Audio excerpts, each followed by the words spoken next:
The Content Crowd is a podcast where we like to explore what makes content resonates, from creative habits to point of view shifts to behind the scenes breakdown, so that listeners and also me alike can stop mimicking others and start making something that really matters.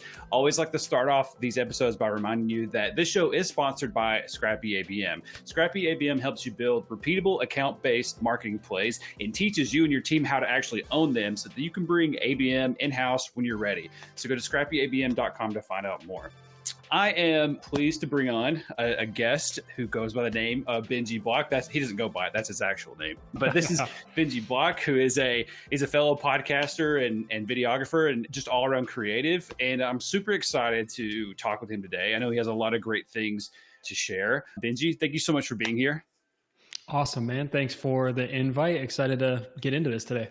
Yeah. So I'll just hop in. I will butcher anything about you. So I want you to go and just kind of let me know, tell me who you are and what you do, and what do you tell people, the dreaded question of what do you do for a living?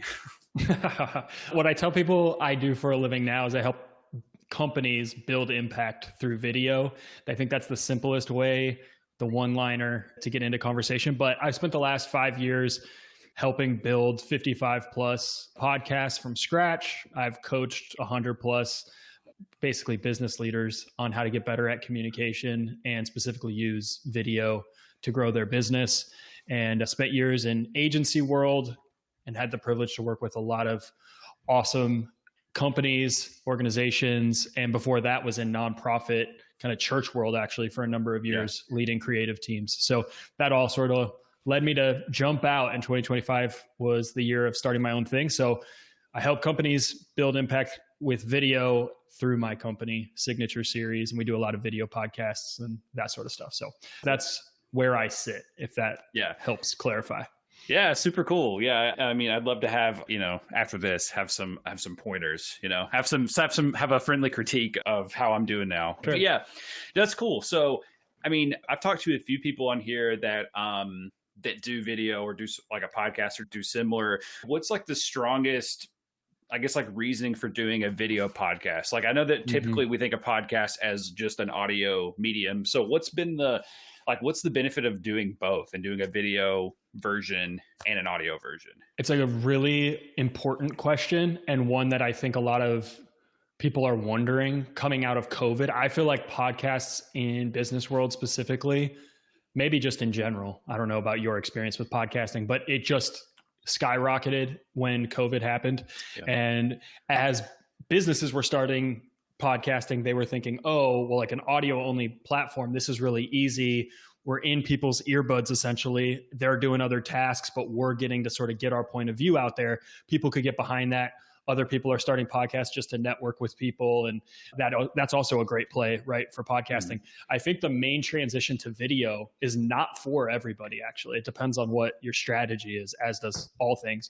But the main thing for me is, if we're going to actually sit down and record something, and we know that all the social media platforms require video in order to play on them, why would we spend our time just recording the audio and essentially letting it end there when you can easily just turn on your camera and start, and then up level you can endlessly spend money on equipment and all of that. I get it. It feels scary maybe to get into video. It's not scary to crawl, walk, run into video. It just takes a little bit of knowledge. But I think that's the main thing, is like, yes, you're in somebody's earbuds and they're getting to hear your voice, which is amazing when you're listening to an audio podcast. But as soon as they can see your face, there's a level of personalization where now you're like, oh, this is an actual human. It feels like I'm getting to be a fly on the wall in, like, for instance, right now, as people are watching us, it's like Trevor and Benji are talking, and I feel like I'm a part of that conversation in a much different way than if I'm just listening to audio. Plus, we get to put it on a bunch of different platforms, cut it up, and use it for social. So that's probably the main benefit. Yeah, I love one, like the trust building, and also just feeling like you're a fly on the wall. I know I've heard the term, and this may be a derogatory term. It feels kind of derogatory, but people are like parasocial relationships with the people that you watch, But I don't know if that's actually a negative term, but I like that kind of thing. Like, I like feeling like I know somebody personally. I like that I've never met, I like feeling like I'm in like a, friend group maybe I'm not really in. But I really, I think that's such a good point, is just listening is great. But when you can actually insert yourself into a conversation or feel like you're inserting yourself, that visual medium helps out a lot. And I also love that you talk about, I think this is a thread throughout all of your content, is like the building trust aspect. And so I would think that if you're helping companies do this and build trust, that you probably have some rule or philosophy when it comes to creating content or helping people become content creators. And I'd love to know, like, what is your thoughts on having that one like rule or philosophy that you kind of believe in when it comes to creating? Interesting. I think there's a lot of different sort of IP or ways I can think about creation. The one that immediately came to mind, just because we were just talking about video, is a simple sort of strategy for businesses that they could use to just start recording content. And Trevor, if you want me to go a different direction, you tell me, or I can give you a different thing. But one that I've begun to harp on quite a bit is just this idea of 230, meaning if you could just get yourself locked in when it comes to content to go, I'm going to spend 2 days every 6 months on recording long form content. And then I'm going to spend 30 minutes every month answering essentially like questions and recording content in just like short bite-sized formats. That's like the play that I run with a lot of executives right now. So the idea is that they're going to give me two days. And in the run up to that, I'm going to pre-plan like 8 to 10 episodes for them, or 12 episodes, whatever it is. And we're going to record like a whole season of content in those 2 days. And it's just going to be a blitz. But then to supplement that throughout the year, to get some like short form content for LinkedIn and all of that, and to continue to build trust month after month, talk about more relevant, timely topics, we're going to schedule a 30-minute recurring meeting. And in those 30 minutes, typically I can ask 10 to 15 questions. The best of the best gets cut into video clips, and the rest gets put into LinkedIn written posts. And so now you have this really great, easy to execute content plan. And so that's sort of where I start with people, is just, we can easily run this play. And as to your point, when you are trying to build trust online, I think there's sort of those two buckets, right? You want the short kind of quippy stuff just to go out on LinkedIn really fast and people kind of get to know your personality and how you, all that stuff. And then you want like, oh, I need to also show I am an expert in this, which is long form content that people can digest and hear your IP, your templates, your thinking on things. And that's what those 2 days every 6 months kind of accomplishes. Wow. That's an incredible like formula. I mean, I think people are always looking for that kind of, or some kind of like batching formula or something where it's like, I'm going to spend an hour every week on this day or whatever. But like you take it to a not an extreme level, but a very like you said, like if you can spend 2 days, and I'm assuming when you say 2 days, you mean like 2 8-hour days. So totally. Yeah, it's, if you do 8 episodes, if you think about it, if we're doing 30 to 45 minute podcast episodes, typically most people can't record, like they can't get their brain to think through more than 4 topics in a day. Even people who have been communicating for years and years at a high level, if you try to think through 4 unique template topics, imagine running a session of some sort. If you're running 4, after those 4, it's kind of like your brain turns into mush. So I typically tell people, even if it's only, let's call it 4 to 5 hours of recording time, that's going to be plenty for a day. So then you could go back, maybe you need to respond to email, get some work done. So you're not totally, just off on your own recording content for 2 full days. But the idea is that we're going to record those 8 to 12 episodes in a 2-day sprint. Yeah. Okay. So let's say like we get the higher number, we get 12. So we can record, maybe we record 4 or 5 episodes the first day. The next day we record 6 or 7. So that's 12 episodes. If you're doing an episode a week. So that basically those 2 days you've recorded out, or you've like, basically like you've got like 6 months of content or however long. And then the 30 days, the 30 minutes, is that every month? Yeah. Once a month, typically. To be honest, a lot of C-suite execs don't have a full hour to give me more often than once a month. Yeah. And so in an hour though, typically if we can get through 15 questions, and I like to ask questions multiple times, we want to make sure that hooks are strong and all that sort of stuff. But 30 minutes, you could do it in 30 minutes. And that's why I use the 230, because that's like, if you really need to truncate it down, just ask for the 30 minutes once a month. ask 10 questions, get in and out. And a lot of content teams will nod in agreement and say amen when they say, like, I think I can get 30 minutes once a month with my C-suite execs. But even that seems like pulling teeth at first. I get it. Yeah.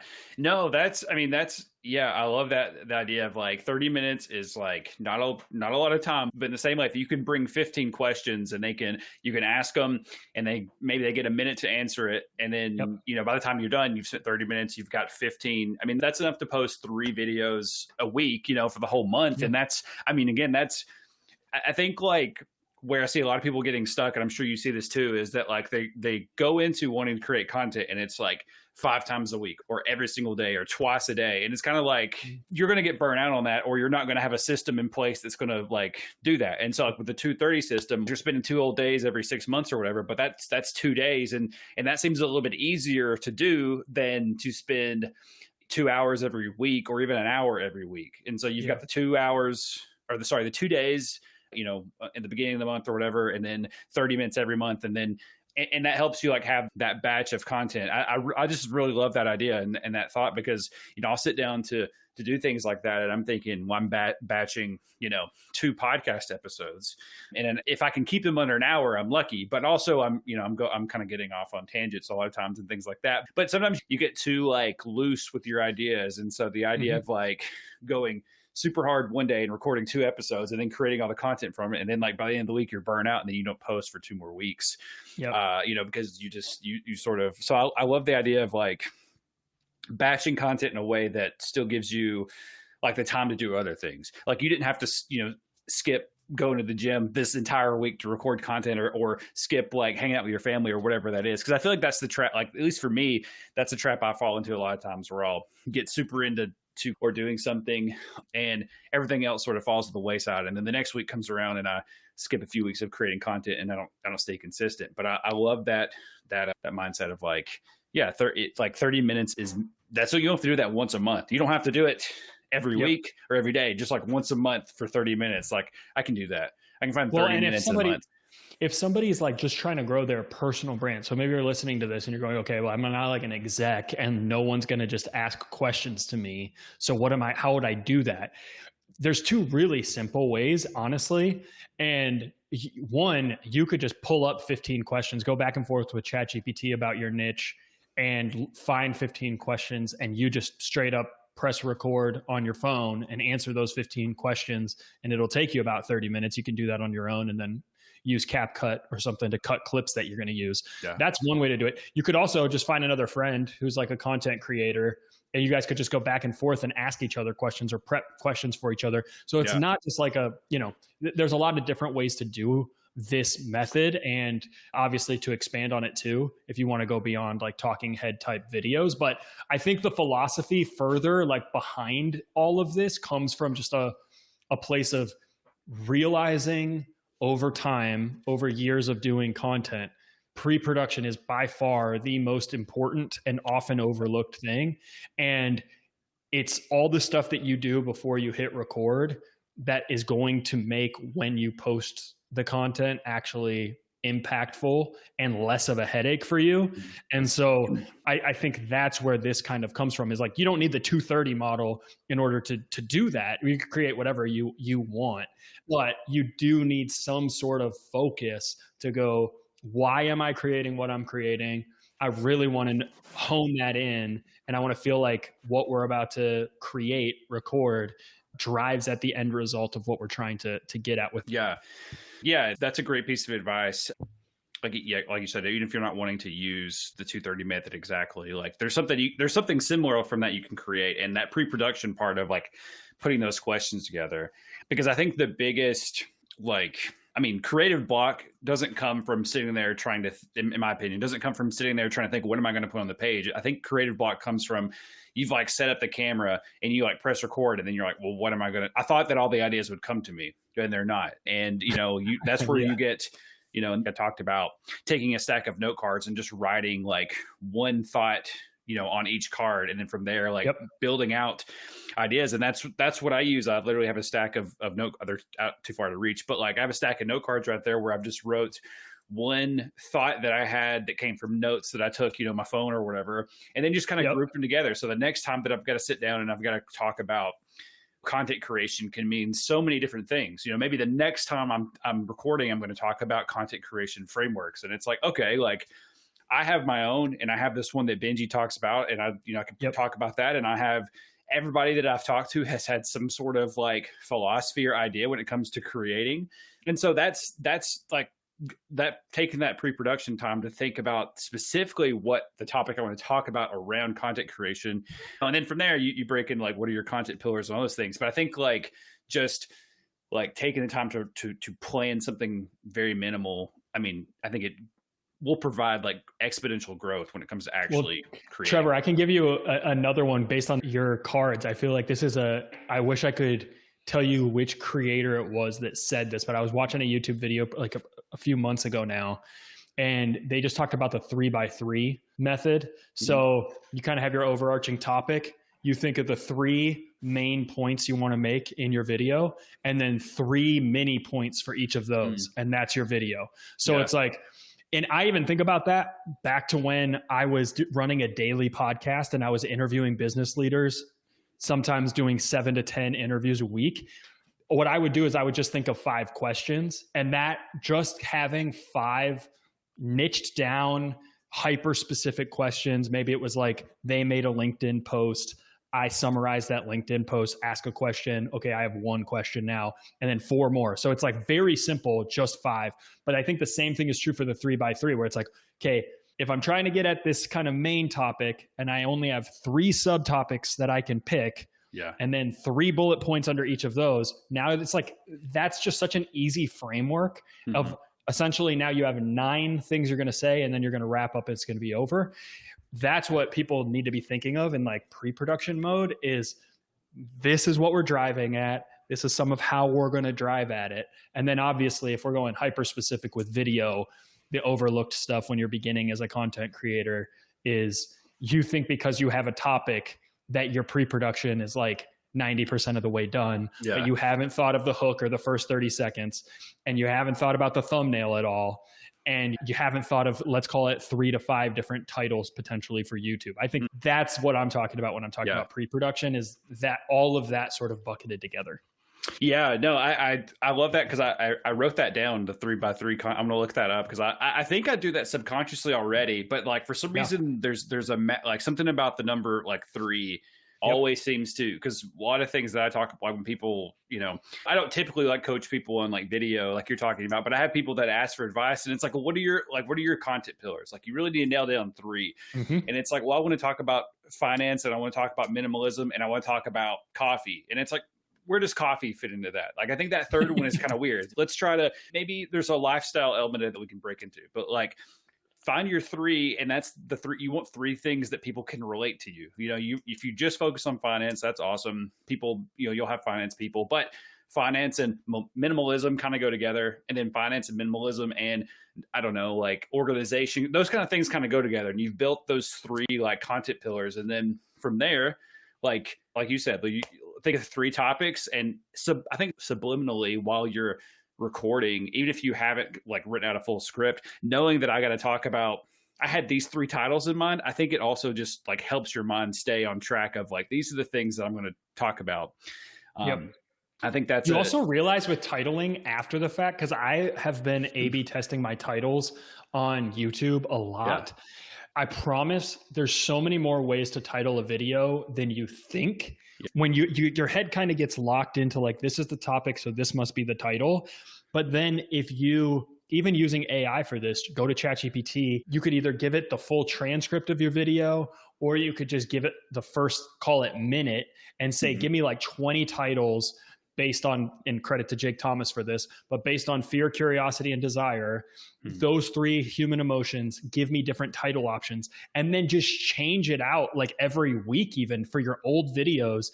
And there's so many combos of titles that that can work for people and can be click worthy. And the same thing is true with thumbnails, but I will say like thumbnails are just so much more time consuming. Mm-hmm. So you have to decide on what, like how often that's worth it. But I do think playing with that stuff, if you think about what drives a click, if you actually believe in the content that is in that video, that it is actually helpful to your potential audience, then changing out the title and the thumbnail, even in your back catalog, is worth the time. Yeah. No. I love that. Because I know that YouTube, like, not recently, but I think like kind of recently, like rolled out where you can A/B test thumbnails. Can you A/B test titles as well? Is that an option? I think for big accounts you can. I am not a big enough account to do that, but you could just go swap it out. So typically I already have my pre-production doc that has like what's going to be in that video. And I'm thinking of like, call it 3 to 5 titles. So I just know, okay, I'm going to try this one first, this one second, this one third. And I have that written out. So if one ends up sort of driving more, I can go back and I can see what it was previously. But yeah, that would be great for YouTube if they would roll that out. Yeah. So you're just like, you've set like some metrics, and if this video isn't doing what you think it should be by a certain point, you kind of look at it and you start changing. Like just sort of like before we could A/B test things, we just kind of had to see how they performed and then decided if we were going to change it. So yeah, but it's like on my personal stuff, if it plateaus, I know if I go switch out the thumbnail, at least to some minimal audience. I don't know. It's not like I have a big YouTube account for my personal that I'm doing a lot of the testing on, but for that, like it can only help. It can't hurt. Like they're going to boost that in recommended to like a few more people. And that new thumbnail is going to drive some level of traffic or new clicks. And that to me feels worth it if I believe in that video specifically. So. Gotcha. Yeah. I was just curious if you had like a specific, like, cause that's something that I recommend doing too, is like, whatever, either waiting till it plateaus or just having like a test period of where like, okay, if in the first, which I think there's some people throw out rules of like, if it doesn't do X amount in the first 24 hours, do it. I don't think I get that. I don't think I could get that extreme. I usually just like give it a few more days and see what it's doing, because sometimes it's like you leave something alone and then you look a week later and it's like really gone off the rails in a good way. So, but yeah, I love that. I love the method of thinking about that. I love the 3x3 method. And then you mentioned what was it? Fear, curiosity, and curiosity, and desire. So this is purely Jake Thomas. If you don't follow him on LinkedIn, you should. He is all about YouTube titles, and what is it called? Creator Hooks, I think is the name of his tool that you can go get. And so anyway, you can find a bunch of interviews with him. He's built several channels. I saw he just hit 100,000 followers again on another new channel that he just made. But very cool. The idea there is just fear, curiosity, and desire are the 3 human emotions that drive people to click. It's psychology. And so I think the take on when we're titling something, it's not clickbait if the content itself is actually like providing value. And so what he's saying there is not like just scare people so they click on it. He's saying if we should be afraid of something, right? Like if you're a doctor and you know a bunch of the symptoms or things that could lead to somebody having cancer, that you could create a title around a video like that that is fear-inducing in some way, but is actually worth somebody clicking on that video. So you want to know what human emotion you're actually trying to bring forth in your title. And you can actually then take that into the first 30 seconds. So if you're writing a script for a video, think about, am I trying to get somebody to desire something in this content? Am I trying to get someone to have fear around something like, you might lose money if you don't invest this way, or that sort of thing?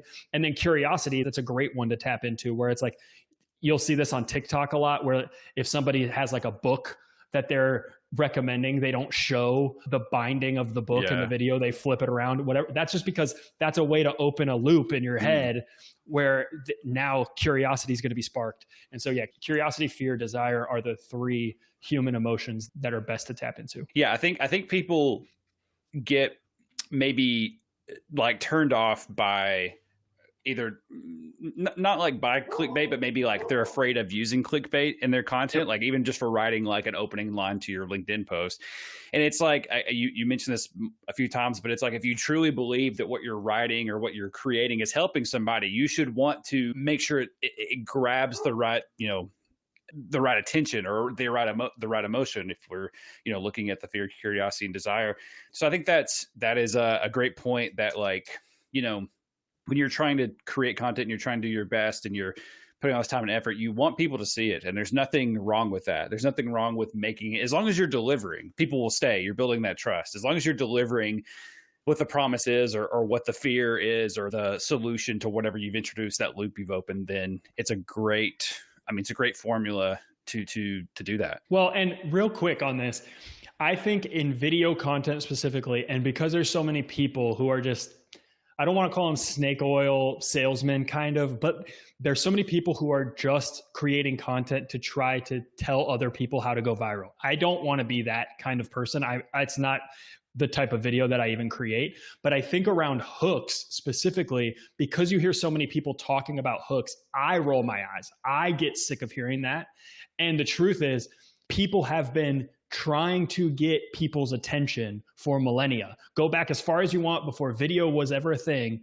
And why do poems start the way they start? Why do books start the way they start? Is because they are trying to bring you into a story. And actually the best way to honor your audience is by getting them interested. Yeah. And so whether that's myth, whether that's the parables of a spiritual teacher like Jesus, like all they're doing is they're trying to get you interested in something. And so if you go look at like the best novels, right? The best one-liners to open novels, what are they doing? They're writing a hook, but we didn't call it that. And we didn't eye roll at that. We just got engaged in the story. So the best, let's call them quote unquote hooks are not clickbait. They're not just like trying to say anything just to get you like flustered. It's doing it with intention so that what you deliver after that one line, like you're setting up a story, you're setting up something that takes somebody on a journey. Yeah. And that's just getting better at storytelling. That's just getting better at communication, which I think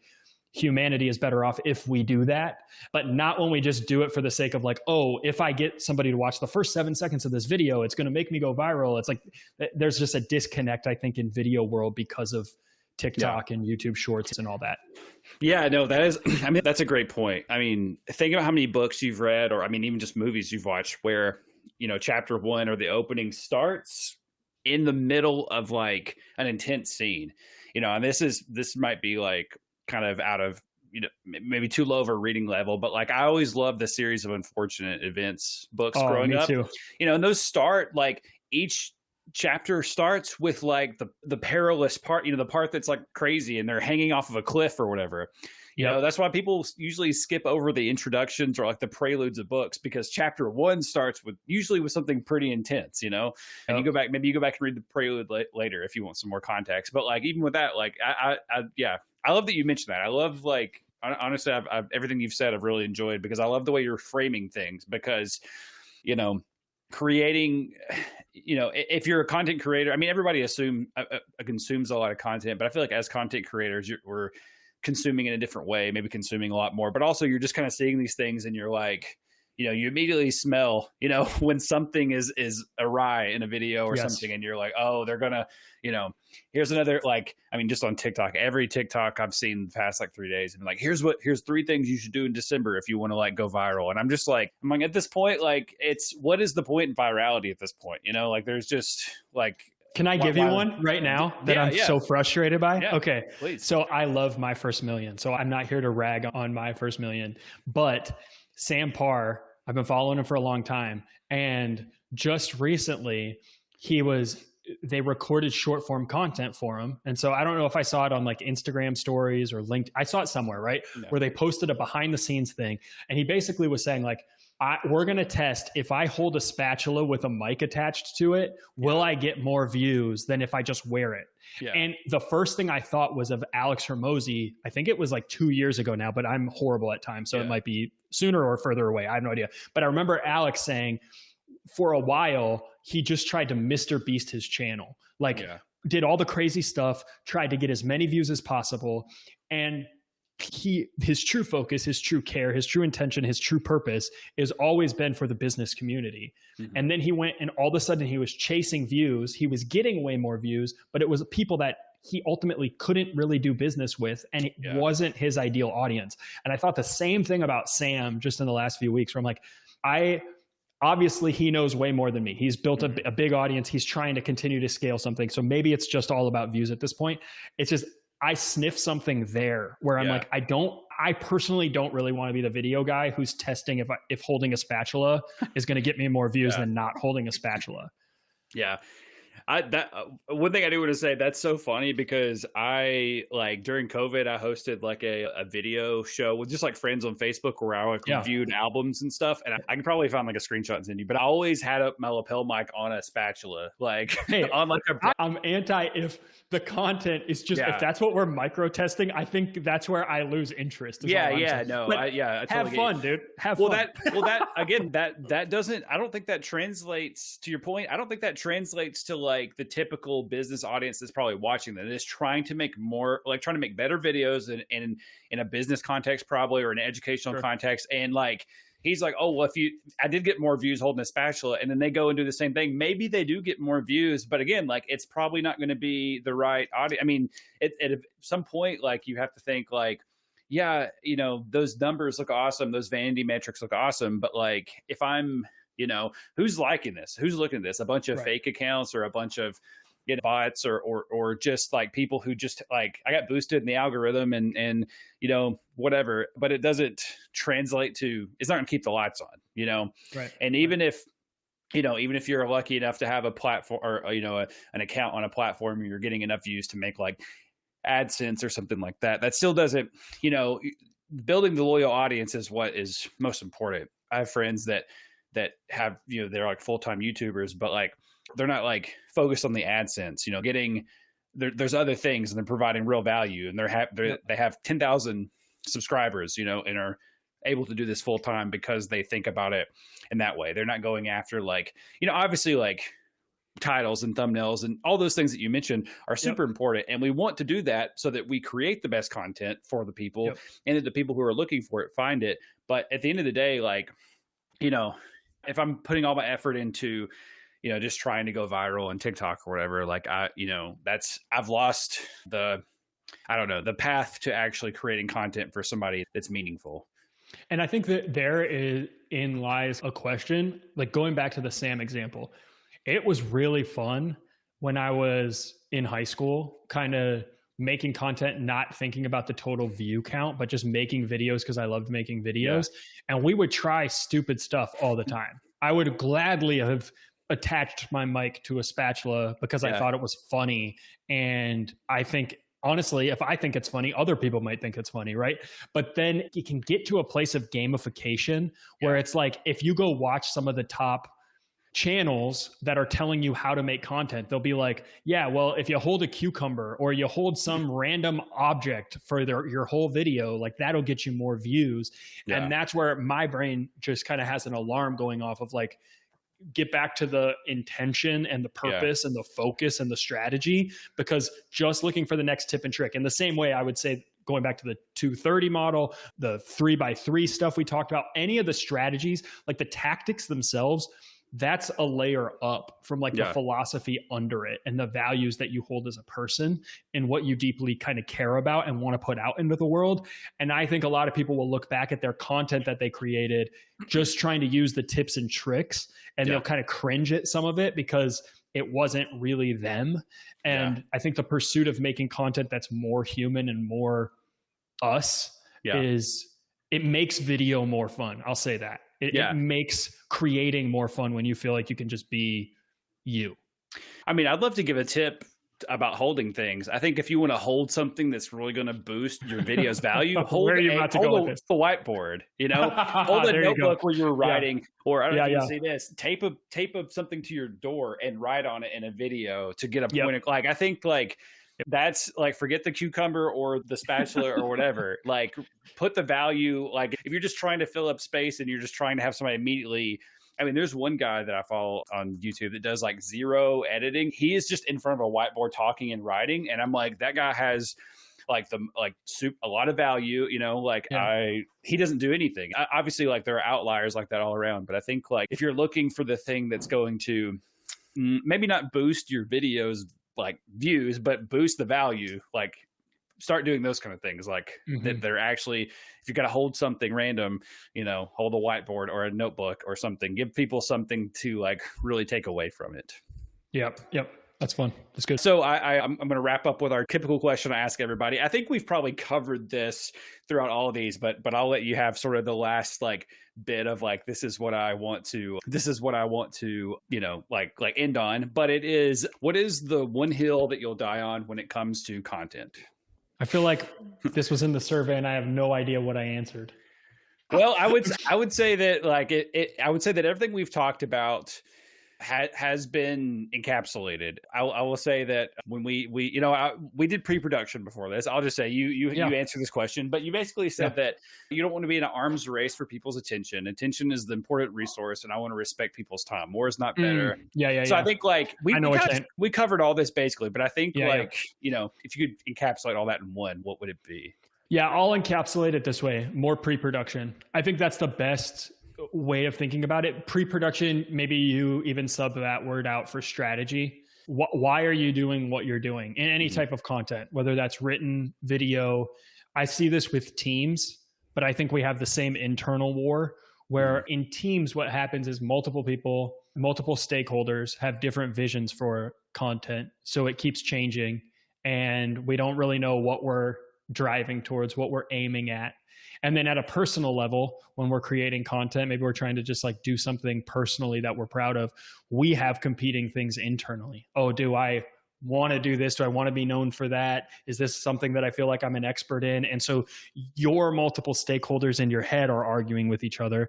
And all of that getting fleshed out into some sort of strategy is a hill I would die on. Like actually sit down and write out why you're doing what you're doing. And that will give you a lot more clarity when you actually hit record or write the next article or series of things that you're going to write.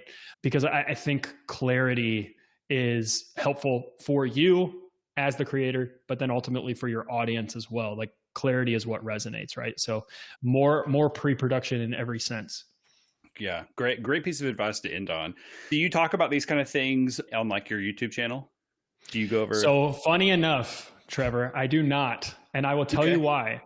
I got really tired of talking about content. I love the conversation. I nerd out on this stuff. I talk to clients about it, but on my personal YouTube, I talk about core values. I talk about divergent thinking. I talk about the importance of curiosity, because I think that's the stuff that at like a philosophical level, I really genuinely care about. So I share some of this stuff on LinkedIn. Absolutely. On signatureseries.co, you can find some articles that I've written about some of this stuff, and happy to also like discuss it with people. But I do think getting better at content requires you to create content, not about content. It's a weird thing to say, but like I needed an avenue to make stuff that wasn't me talking about making stuff. Yeah, I think you just hit me hard there. But no, I think that's right. I think to be better at writing for like, you have to do the opposite. I think to be better at writing for like business, you need to quit reading like self-help and business books and read some fantasy, or something like that. And I think like the opposite, like if you want to be, but I think that's a good point. Like, you get tired of talking about content. I mean, I was thinking about that the other day. I was like, how can I talk about content creation without it being about content creation? Like, how can I just, how can I give like some kind of weird, like, I don't know. Like right now I'm doing like there's no way I'll be able to do it daily. I already know, but I'm trying to do, that's what this is for. It's a Vlogmas. I'm doing Vlogmas right now. So that's what I'm putting all my time into, because I've been like, I've got the podcast and I've got other things, and, being a full-time content creator for other people and then wanting to do something for myself. So I really want to spend another 6 hours a week talking about more content. And I don't know yet, I feel you there. I'm in that point, but no, this has been awesome. That was my whole career, man. So like, I definitely get it. I was running a daily podcast where all we were doing was talking about B2B content. Yeah. I swim in those waters still. I make video content for people, but I also, I will leave it on this, just like as an encouraging note, maybe to you and to anybody listening, is if there's stuff that you're passionate about, that's like outside of the Like for instance, in this case, I'll just say it makes a lot of sense for me as the CEO and the founder of Signature Series to just make content about content. And when I have an epiphany, I will share that on LinkedIn. I will use that to better service my clients. But other things that I am passionate about, which in this case would be like the thing behind the thing for people. What are the core values that drive us? What are the things that at like a philosophical level, like the deep stuff in us, the character stuff. Yeah. I really love those conversations. Yeah. So it would be a shame for me to spend all my bandwidth just creating content to help people make better content when I could just use what I know to make videos about stuff that I feel like will genuinely maybe help people pursue living with more integrity or more curiosity or more courage or whatever it is. Those are conversations I would love to have. And so I'm just at a different point right now where I know that. And so I want to use what I know about content to make that kind of content. So everybody's at a different point in the journey, but Yeah. No, I love that. And I mean, like, again, we could go on and on. I did want to mention that this is my 21st episode, which I believe I need to make sure, but I think I've spewed this stat out a few times, but 21 episodes makes you the top 1% of podcast creators. It's I think crazy. So we're right.